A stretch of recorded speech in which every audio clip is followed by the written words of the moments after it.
오늘 말씀 바람과 물결을 잔잔케 하신 주님 그랬습니다.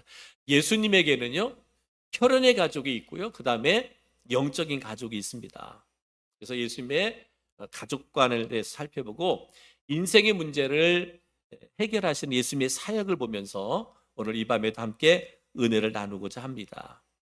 예수님의 육신의 가족들을 보니까 그들은 예수님을 알지 못했다라고 말합니다.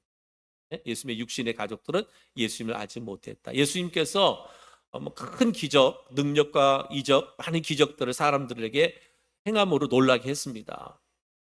뭐 가족들도 예외는 아니겠죠. 가족들도 아니 우리와 같이 자랐던 예수가 뭐 기적을 행하고 표적을 행하고 능력을 행한다. 뭐 그들도 놀라운 것은 예외가 아니었을 겁니다. 때로는 예수님을 귀신 들렸다, 미쳤다 생각할 정도로 많은 사람들이 예수님을 그렇게 향하는 사람도 있었고요. 그 다음에 예수님의 가족도 그렇게 생각을 했습니다. 마가복음 3장 21절에 보면 예수의 친족들이 듣고 그를 붙들러 나오니 이는 그가 미쳤다 함이로라. 예수님의 친족들 중에는 예수님을 미친 사람이다. 귀신 들린 사람이다. 그래서 그 당시는 그 미친 사람들이 막 행해지는 것 같이 그렇게 여겨졌다라고 말하고 있습니다. 왜냐하면 그들은 예수님의 인간으로서의 성질과 정 모든 거 알고 있었잖아요. 30년 동안 같이 생활했는데 어느 날 그가 능력을 행하고 이적을 행하면서 그가 우리의 구원자다, 우리의 메시아다 하니까 여러분 이게 쉽겠어요? 여러분 한번 생각해 보세요. 여러분의 가족 한 30년을 같이 먹고 살고 그랬는데 어느 날 능력을 행하고 기적을 행하면서 내가 메시아라 그래봐. 참 쉽지 않아요.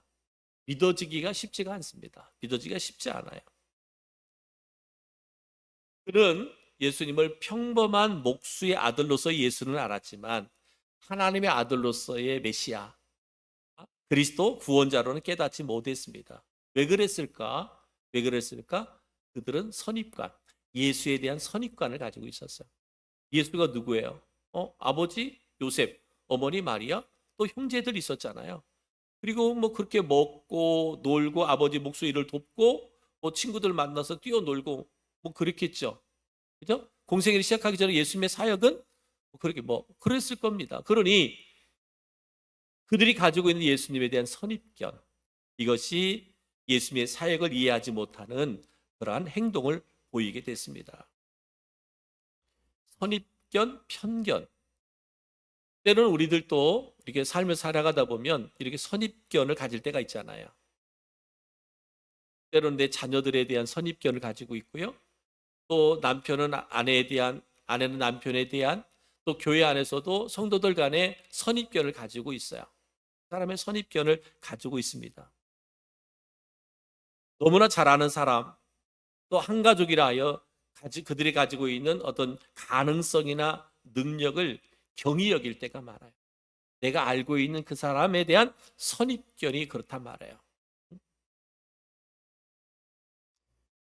사람을 선입견을 갖고 대한다는 것은 때로는 우리 예수님의 가족들처럼 매일 그분을 보면서 그에 대해서 아무것도 모르는 큰 오류를 저지르게 된다. 그래서 우리가 그리스도인으로 살아가면서 누군가에 대한 선입관을 갖는 것은 대단히 불행한 거예요. 안타까운 거예요. 가까이 있는 사람에 대한 선입관, 내가 가지고 있는 잣대로 평가를 내려버려요. 그러니까 예수님의 형제들이, 가족들이 예수님을 그들이 가지고 있던 그 선입견 가지고 평가를 딱 내려버리니까 메시아로 예수님을 알기가 너무나 어려웠다는 거예요. 그러다 보니까 메시아로서의 예수님을 인정하지 않습니다. 하나님의 방법은 이들의 생각, 즉 인간의 생각과는 다르다. 그러니까 사람들은, 예수님의 가족들은 선입견이나 편견을 가지고 예수님을 대하다 보니까 예수님을 메시아로, 구세주로 인정하기가 참 어려웠다라는 거예요. 그런데 하나님의 생각은 달랐다. 때로는 우리가 인정하지 않는 그러한 부분들을 통해서도 하나님의 뜻을 이루시고 있더라 하는 거예요. 그러니까 그 예수님의 가족들이 그들이 가지고 있는 선입관, 그들이 가지고 있는 편견, 편협된 자세, 그냥 한쪽으로만 바라봐. 예수님은 육신의 아들이야, 우리와 똑같은 사람이야, 이런 편협된 생각으로 딱 고착화되다 보니까 예수님을 메시아, 구세주로 볼 수 있는 그런 시선이 없는 거예요. 근데 하나님은 그것마저도 하나님의 뜻을 이루는 일에 이루게 되더라 하는 거죠. 그러니까 여러분, 우리 그리스도인들도 말하는, 우리가 신앙생활하면서 세상의 소리, 사람의 소리에 어떤 편협된 자세를 가지면 안 되는 거예요. 오늘날 우리 많은 사람들이 때로는 유튜브나 SNS나 뭐 인스타나 뭐 페이스북이나 뭐 이런 것들 있잖아요. 막 너무나 그 많은 것들이 들려지잖아요. 그것이 때로는 신앙적인 것에도 그렇고 막, 근데 이런 것들이 우리의 생각을 한쪽으로 몰아가고 있어요. 편협된 생각으로 몰아가는 거예요.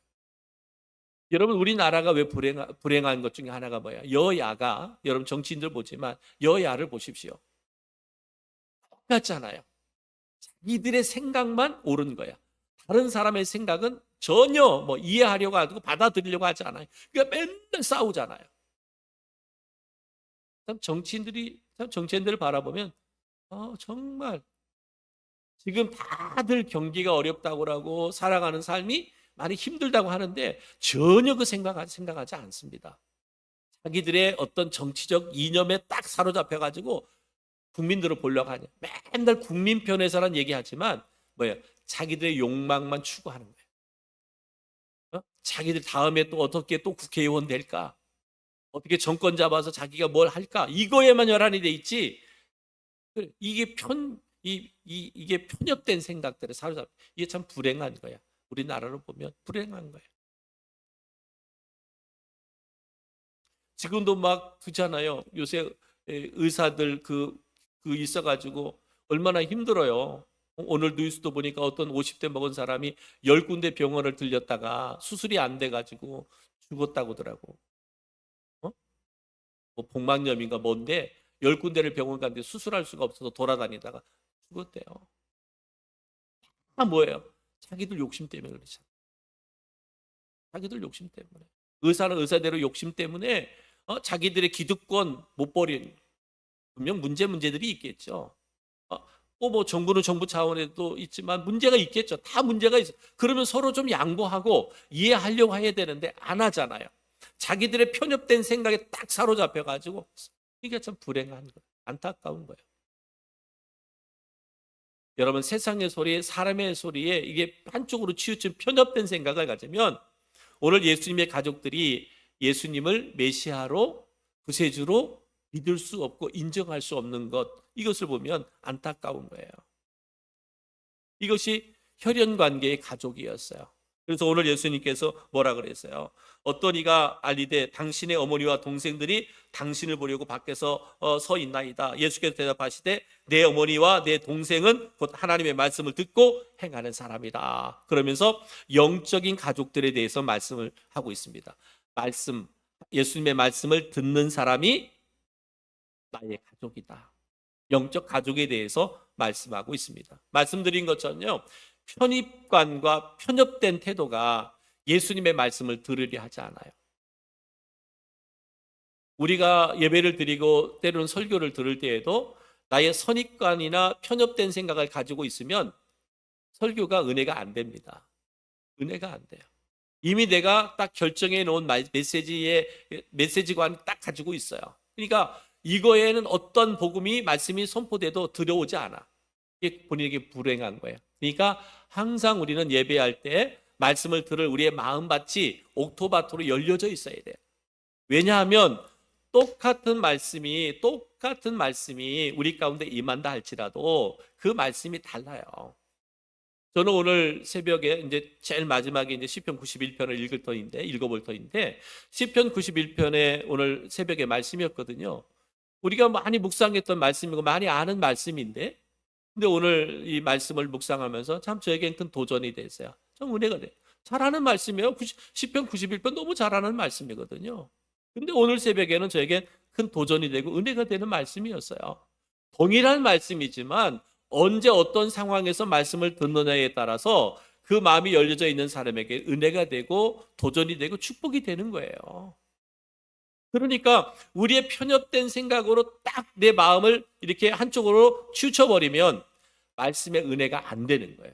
오늘 예수님의 그 가족들이 이 편협된 생각을 갖고 있으니까 예수님의 말씀을 들으려 하지 않는 거예요. 귀에 안 들어오는 거예요. 귀에 안 들어. 그런데 많은 무리들은 어땠어요? 많은 무리들은 예수님의 말씀을 들으려 예수님을 쫓아다녔다, 따라다녔습니다. 예수님의 말씀을 들으고 따르는 자들을 예수님의 한 가족으로 인정했습니다. 행하는 자, 말씀을 듣고 행하는 자가 영적 가족이다라고 주님 말씀하고 있습니다. 말씀을 듣는 것뿐만 아니라 행하는 것을 통해서 예수님은 그의 모친과 형제에 대한 개념을 분명하게 선언하고 있습니다. 말씀을 듣고 행하는 자. 참된 성도와 거짓된 성도를 무엇으로 나눌 수 있어요? 그 사람이 하나님의 말씀을 듣느냐, 그리고 듣는 말씀을 실천하느냐, 이것이 참된 성도와 거짓된 성도로 구분할 수 있습니다. 참된 성도는 언제나 우리의 마음을 열어 하나님의 말씀에 귀를 기울입니다. 그 말씀 속에 하나님의 뜻이 무엇인지를 늘 분별해 내려고 또 몸부림치며 기도합니다. 그리고 그 말씀대로 살아내려고 힘쓰죠. 이게 참된 성도예요. 그런데 거짓된 성도는 하나님의 말씀을 들으려 하지 않잖아요. 나에게 조금이라도 마음에 거스리는 말은 하나도 들으려 하지 않아요. 내가 필요한 말씀, 내가 취사 선택해서 필요한 말씀만 듣는 거예요. 그 말씀을 듣는 것을 은혜 받았다고 하고 끝이에요.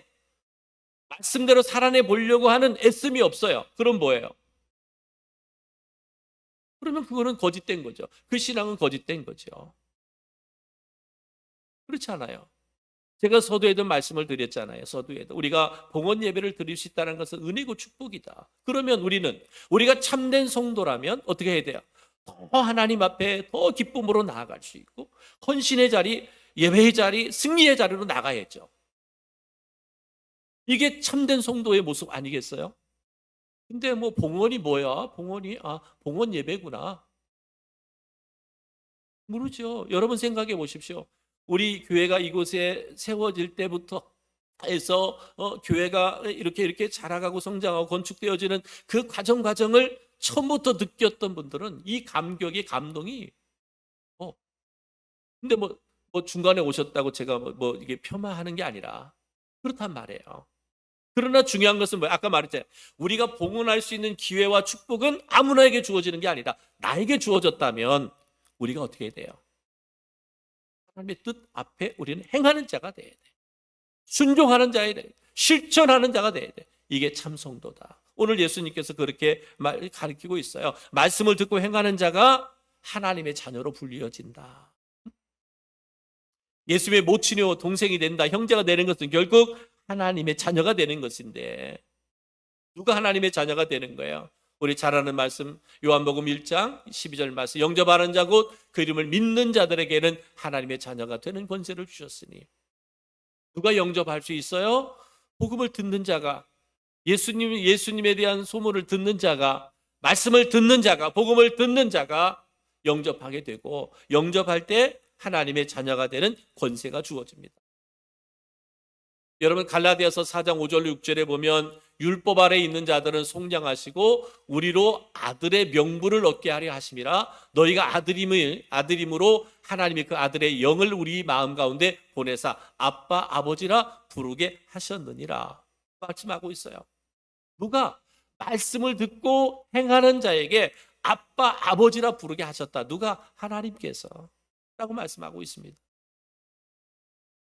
이처럼 하나님의 자녀가 된 자에게는 이제는 하나님의 빛이 그 속에 거하게 되므로 이제는 그 빛을 비추며 살아야 되는 거예요. 빛이신 주님이 내 안에 들어오셨어요. 그렇죠? 빛이신 주님이 내 안에 들어오셨어요. 이제 하나님의 자녀가 됐어요. 하나님의 아빠 아버지라 부를 수 있게 됐어요. 내 안에 빛이 있어요. 그러면 그 빛을 비춰야 된다. 에베소서 5장 8절에 이렇게 말씀합니다. 너희가 전에는 어둠이더니 이제는 주 안에서 빛이라. 빛의 자녀들처럼 행하라. 실천하라는 거잖아요. 네가 말씀을 들었느냐? 네가 하나님의 믿어서 하나님의 자녀가 되었느냐? 하나님의 아빠 아버지라 부를 수 있는 권세가 너에게 주어졌다면 이제는 네 안에 빛이 있는 것이고 빛이 있다면 빛을 행하는 자가 되라라고 말씀하는 거예요. 그러면 우리의 삶에서 빛을 비추는 삶이 뭘까? 빛을 비추는 삶. 우리 그리스도가 빛을 비추는 삶은 무엇일까? 바로 아버지이신 하나님의 일을 하는 거예요. 아빠, 아버지라고 부르는 아버지의 일을 행하는 것이 바로 빛을 비추는 삶이다. 요한복음 5장 19절에 이렇게 말합니다. 그러므로 예수께서 그들에게 이르시되 내가 진실로 진실로 너에게 이르노니 아들이 아버지께서 하시는 일을 보지 않고는 아무것도 스스로 할 수 없나니 아버지께서 행하신 그것을 아들도 그와 같이 행하느니라. 아버지가 행한 것처럼 누가? 아들이 행한다는 거예요. 우리는 누구라고 그랬어요? 우리는 하나님을 아빠, 아버지라 부른다 그랬어요. 하나님 아버지의 자녀들이란 말이에요. 자녀들이 우리가 빛된 삶을 살아가는데 우리가 빛된 삶은 곧 뭐다? 하나님의 일을 하는 거예요. 아버지의 일을 행하는 거예요. 그리스도인이 주의 일을 행하는 것은 하나님의 일이잖아요. 우리가 하나님의 일을 행해야 된다라고 하는 거예요. 이것이 뭐예요? 자식된 도리예요. 하나님의 자녀된 자의 도리다라고 말합니다. 또 하나는 뭐냐면 하나님을 영화롭게 하는 거예요. 하나님은 요한복음 17장 1절에 보니까 예수께서 이 말씀을 하시고 눈을 들어 하늘을 우러러 이르시되 아버지여 때가 이르렀사오니 아들을 영화롭게 하사 아들로 아버지를 영화롭게 하게 하옵소서. 아들로, 아들 예수님이잖아요. 아들로서 하나님을 영화롭게 했다. 우리는 다 하나님의 자녀들이잖아요. 그죠? 하나님의 자녀, 하나님의 자녀로 빛된 삶은 뭐예요? 내 삶을 통해서 하나님을 영화롭게 하는 것. 이것이 바로 빛된 삶이란 말이죠. 어떻게 하면 내가 잘 되고 내가 이 땅에서 형통한 삶을 살아갈까? 형통이 잘못된 거 아니에요. 그 형통이 하나님의 이름을 영화롭게 하는 형통이어야 되지. 내가 이 땅에서 잘 먹고 잘 살아서 그 잘된 것 때문에 하나님부터 멀어진다면 그것은 영화롭게 하는 게 아니잖아요. 그죠? 때로는 여러분 우리의 삶에 때로는 무거운 짐들이 지어질 때가 있어요. 내가 원하지 않는 무거운 삶의 짐들이 지어질 때도 있어요. 감당하기가 어렵죠. 그러나 우리는 그 무거운 짐을 통해서도 하나님의 이름을 영화롭게 할 수 있는 거예요. 그게 성도죠. 이게 그리스도인이죠. 이게 없으면 내가 뭐 누가 그리스도인이에요? 세상의 사람들도 자기 좋은 일이 있으면 하나님께 감사하고 뭐 부처님께 감사하고 뭐 자기 뭐 헛된 신들에게도 다 감사하잖아요. 세상의 사람도 그래요. 우리는 모든 삶의 주권이 하나님께 있음을 믿는 그리스도인이고 하나님의 자녀이기 때문에 좋은 일이 있어도 힘든 일이 있어도 그 삶을 통해서 하나님의 이름을 영화롭게 하는 자가 바로 그리스도로 빛을 발하는 삶이다 라고 말하고 있습니다. 아버지를 영화롭게 하는 것은 자녀의 행실에 따라 결정된다. 우리의 행실, 우리의 삶의 행실, 그리스도의 삶의 행실이 하나님의 이름을 영화롭게 할 수 있다라고 하는 거죠. 그렇기 때문에 성도 여러분, 내가 교회만 다니는 것이 아니라 내가 있는 그 삶의 현장에서 하나님의 뜻을 하나님의 말씀대로 행하는 그런 삶이 필요하다라고 하는 것이죠. 결국은 혈육의 예수님의 가족들 이렇게 예수님을 믿지 못하고 그랬잖아요. 믿지 못하고 했지만은 그러나 결과적으로 보면 예수님의 육신의 형제들 또한 다 가족들이 다 예수 믿고 구원받았어요. 그 중에 대표적인 사람이 누구냐? 야고보예요. 야고보. 예수님의 동생 야고보. 야고보는요. 요한복음 7장 5절에 보면 예수님의 형제들이 그를 믿지 않았다고 언급하고 있고요. 고린도전서 15장 7절에 보면 예수님이 부활하신 후 야고보에게 나타났다는 기록이 있어요. 부활하신 예수님께서 그 동생 야고보에게 나타나셨다. 그때부터 신학이 이제 그 야고보가 변화되기 시작했고 가족들이 변화됐어요. 그래서 예수님의 형제 야고보는 초기 기독교의 매우 중요한 인물이 됩니다. 예루살렘 교회의 지금으로 말하면 예루살렘 교회의 목회자가 되는 거예요. 예루살렘 교회 목회자가 되는 거예요. 지도력과 가르침이 예루살렘 교회를 중심으로 유대 기독교 공동체뿐만 아니라 이방인들에게까지 큰 영향을 미쳤던 분이 바로 야고보다. 바로 그가 예수님의 형제이자 예루살렘 교회 지도자로 언급되고, 야고보는 그의 신앙과 실천에 대한 강력한 메시지를 담고 있습니다. 바로 이와 같이 그가 부활하신 예수님을 만나고부터 그 가족들이 변화되는, 그러니까 지금까지 선입관 그리고 편협된 생각, 이런 것들이 부활의 주님을 만남으로 변화되는, 부활의 주님을 만남. 여러분, 그러니까 참 예수님을 믿는다는 게 그 예수님의 가족으로서는 얼마나, 여러분 이해가 가시죠? 이해가. 우리가 가족들 전도하기가 어렵다고 하는 이유가 뭐예요? 나의 모든 것을 알잖아. 어? 나의 모든 것을 알잖아. 그러니까 네가 예수 믿어라, 예수 믿어야 구원받고, 예수 믿어야 천국 간다, 예수 믿으면 기쁘고 즐겁고 행복하다, 나를 다 보고 있잖아요. 그러니까 그 복음이 그들이 믿기가 참 쉽지가 않아. 어려워. 근데 뭐예요? 부활의 주님을 만나니까 완전히 변화되더라. 선입관 문제가 되지 않아요. 그죠? 편협된 생각 문제가 되지 않아요. 문제가 되지 않아. 부활의 주님을 만났을 때 그럼. 그러니까 지금도 마찬가지, 많은 사람들이 교회와 신앙생활 하잖아요. 여러 가지 직분을 가지고 사명을 갖고 일을 하지만, 이런 부활의 주님을 만나지 않은 신앙은 거짓된 신앙으로 흘러갈 길이 많습니다. 부활의 주님을 만나야만 참된 삶의 변화가 일어나는 거예요. 왜? 부활은 뭐예요? 죽어도 사는 신앙이잖아요. 죽어도 사는 신앙. 다시 말하면 영원한 하나님의 나라 천국에 대한 확고한 믿음을 가진 신앙이잖아요. 근데 안타깝게도 많은 사람들이 교회를 다니고 신앙생활을 하면서도 말로야 천국을 이야기하고 있고 부활을 얘기하고 있지만, 그러나 부활의 주님을 만나지 않으면 그냥 지금 살아가는 현실만 바라보는 거예요.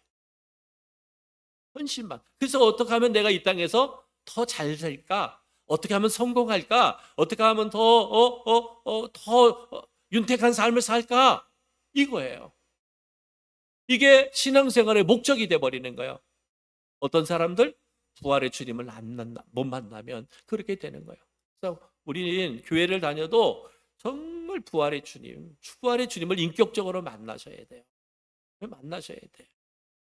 오늘 예수님의 그 혈육의 가족들이 그들의 그 선입관이나 그 편견이나 편협된 생각이 예수님을 메시아로 인정하지 못했다가 부활의 주님을 만나고서부터는 이제는 그렇구나. 죽었던 동생이, 죽었던 형이 다시 3일 만에 살아나셔서 그들 가운데 왔을 때, 예수님, 내 형은, 내 아들은 진정한 메시아구나. 그러니까 그가 이렇게 변화되어 예루살렘 교회의 지도자가 되는 거죠. 이제 그 뒤로 주님께서 주신 그 말씀이, 이제 예수님이 메시아이심을 분명하게 보여준 사건이 이제 15장에서 뒤에 나오는 것 중에 4가지.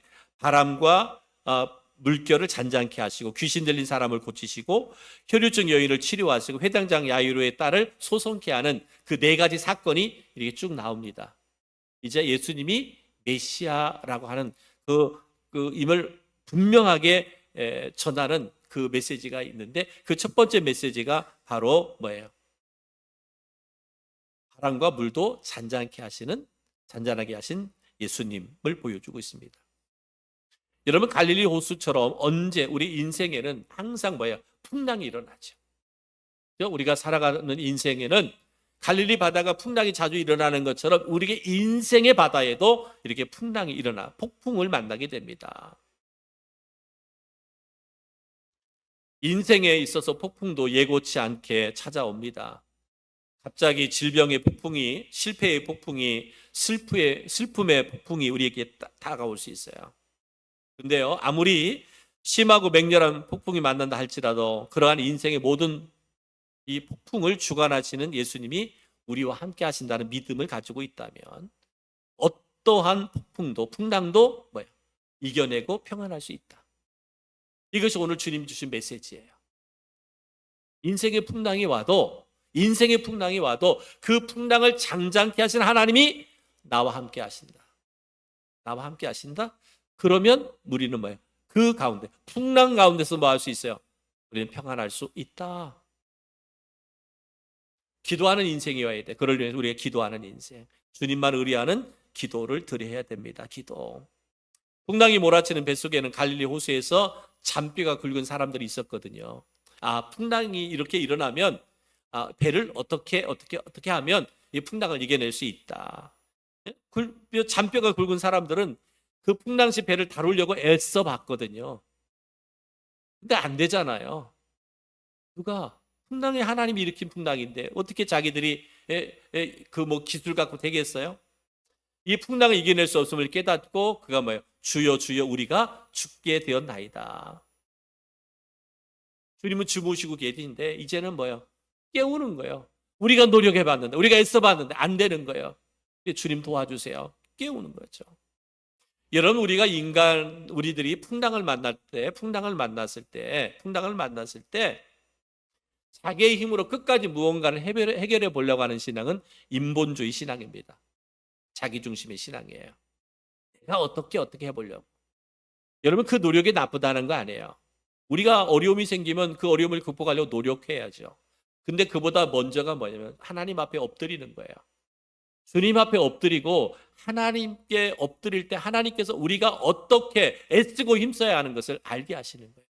그걸 갖고 노력해야지. 그냥 인간의 수단과 방법만을 쫓아다니고.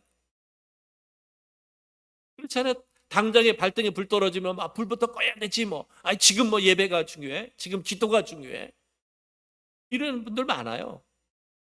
하나님 앞에 엎드릴 생각 안 하고 하나님 앞에 두 손을 들고 이런 풍랑이 왜 왔을까? 혹이라도 나의 허물과 죄 때문에 나의 불순종 때문에 온 것은 아닐까? 아니면 하나님께서 나를 더 존귀한 자리에 쓰시려고 나를 연단하는 것이 아닐까? 하나님 앞에 엎드려 봐야 되잖아. 무릎을 꿇어 봐야 되잖아. 두 손을 들어 봐야 되잖아. 근데 그거 하지 않고 그냥 어떻게 인간 수단 방법 갖고 뛰어다니고 근심하고 걱정하고 다 인본주의 신앙이에요. 이런 신앙. 여러분 이런 신앙이 기적이 일어나지 않습니다. 하나님의 능력이 일어나지 않습니다. 어떤 환경 속에서 인간의 한계를 깨닫고 주님의 도우심을 구하는 성도들, 우리 성도들이 되기를 주님의 이름으로 축복합니다. 먼저 하나님 앞에 나오셔야 돼요. 무릎을 꿇어야 돼요. 두 손을 들어야 돼요. 하나님의 은혜와 도우심을 구해야 됩니다. 그래야 하나님이 일하시죠. 하나님이 역사하시죠. 깨어 주님을 발견하는 기도를 드려야 됩니다. 풍랑이 몰아치는 갈릴리 호수에 있는 제자들은 육신적으로 깨어 있었으나 영적으로는 잠들어 있는 존재들이었어요. 여러분 영적으로 침체된 자리에서 일어나야 돼요. 이제는 자다가 깰 때가 되었다라고 성경은 끊임없이 우리에게 말씀하고 있습니다.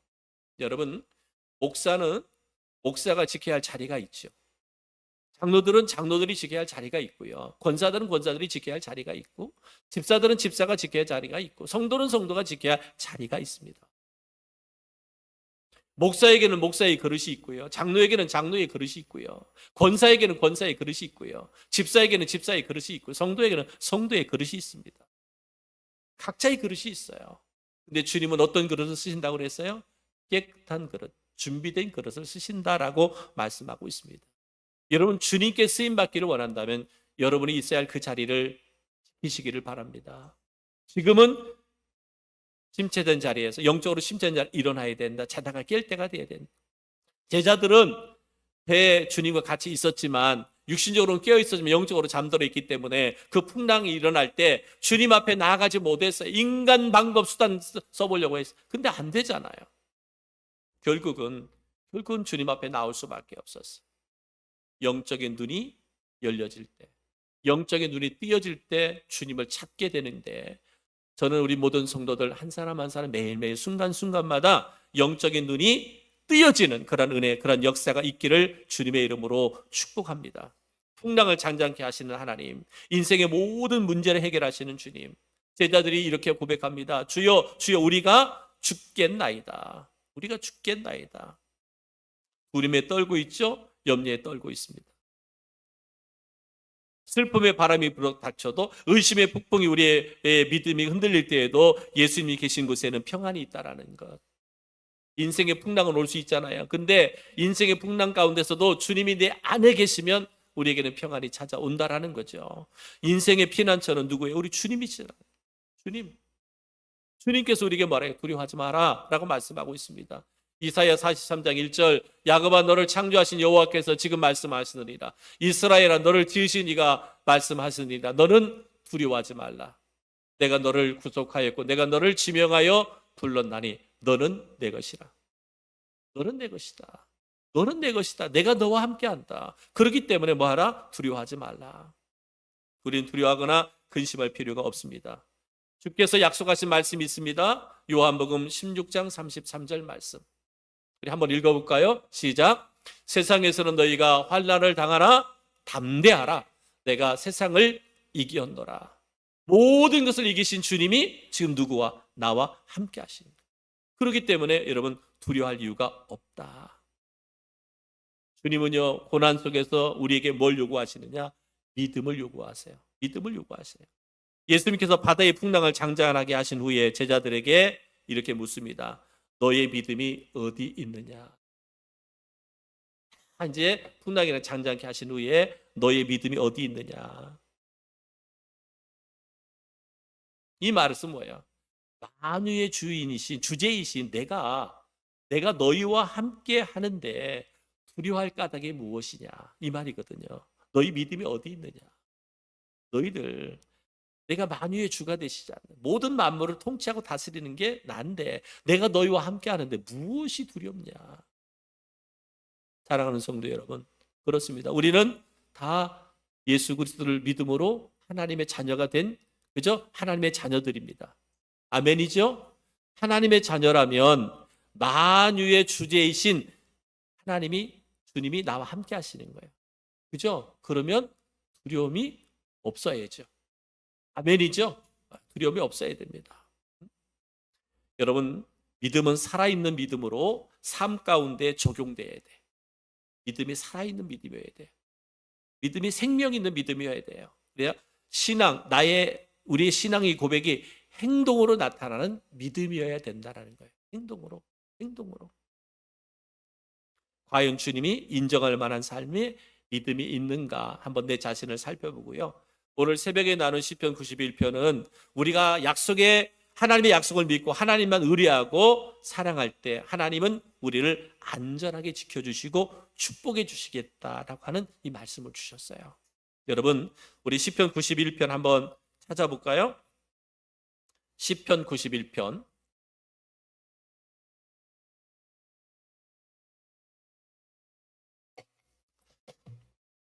시편 91편. 여러분도 많이 묵상해 본 말씀이에요. 많이 묵상해 본 말씀인데 우리 한번 91편 우리 16절까지 한 절 한 절이 얼마나 우리에게 큰 은혜가 되고 도전이 되는 말씀인지 오늘 다시 한번 묵상해 보고 말씀을 마치도록 하겠습니다. 우리 함께 읽도록 하겠습니다. 시작. 지존자의 은밀한 곳에 거주하며 전능자의 그늘 아래에 사는 자여, 나는 여호와를 향하여 말하기를 그는 나의 피난처요 나의 요새요 내가 의뢰하는 하나님이라 하리니, 이는 그가 너를 새 사냥꾼의 올무에서와 심한 전염병에서 건지실 것임이로다. 그가 너를 그의 깃으로 덮으시리니 내가 그의 날개 아래에 피하리로다.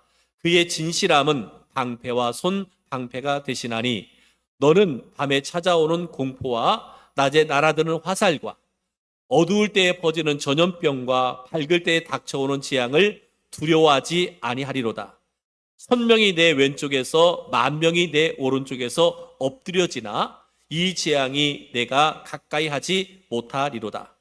오직 너는 똑똑히 보리니 악인들의 보응을 내가 보리로다. 내가 말하기를 여호와는 나의 피난처시라 하고 지존자를 너의 거처로 삼았으므로 화가 내게 미치지 못하며 재앙이 내 장막에 가까이 오지 못하리니, 그가 너를 위하여 그의 천사들을 명령하사 내 모든 길에서 너를 지키게 하심이라. 그들이 그들의 손으로 너를 붙들어 발이 돌에 부딪히지 아니하게 하리로다. 내가 사자와 독사와를 밟으며 젊은 사자와 뱀을 발로 누르리로다. 하나님이 이르시되 그가 나를 사랑한즉 내가 그를 건지리라. 그가 내 이름을 안즉 내가 그를 높이리라. 그가 내게 간구하리니 내가 그에게 응답하리라. 그들이 환난 당할 때에 내가 그와 함께하여 그를 건지고 영화롭게 하리라. 내가 그를 장수하게 함으로 그를 만족하게 하며 나의 구원을 그에게 보리라 하시도다. 아멘. 여러분 집에 가셔서도 한번 시편 91편을 정말 조용히 한번 묵상해 보세요. 오늘 이 말씀 속에서 하나님의 약속이에요. 네가 나를 의뢰하고 네가 나를 의지하고 네가 나를 믿고 순종한다면, 네가 나를 사랑한다면 한마디로 바로 너를 보호해 주겠다, 너를 지켜주겠다, 너를 안전하게 하겠다라고 하는 거예요. 저는 오늘 92편을 묵상하면서 오늘 우리들이 그 바라는 것들이 있잖아요. 정말 인간적으로 신앙생활하면서 우리가 하나님 앞에 바라는 것들이 있어요. 그 바라는 모든 것들이 다 들어가 있어요. 하나도 빠짐없이 다 들어가 있어요. 하나님 이거 너에게 주겠다는 거잖아요. 하나님 너에게 뭐 할 때? 네가 나의 약속을 믿고 행하면, 의지하면, 믿고 맡기면, 믿고 순종하면 약속하셨어요. 사랑하는 성도 여러분, 신앙생활에 예수님의 그 혈육의 가족처럼 그저 편협된 생각, 선입관 이런 것 갖고 신앙생활 하지 마시고 부활의 주님을 만남으로 여러분의 삶이 완전히 변화되고 그 변화된 삶이 이와 같이 순종함으로 하나님의 약속의 축복이 우리의 영혼을 더욱더 평안하게 하고 안전케 하는 그런 은혜와 축복이 있기를 주님의 이름으로 축원합니다.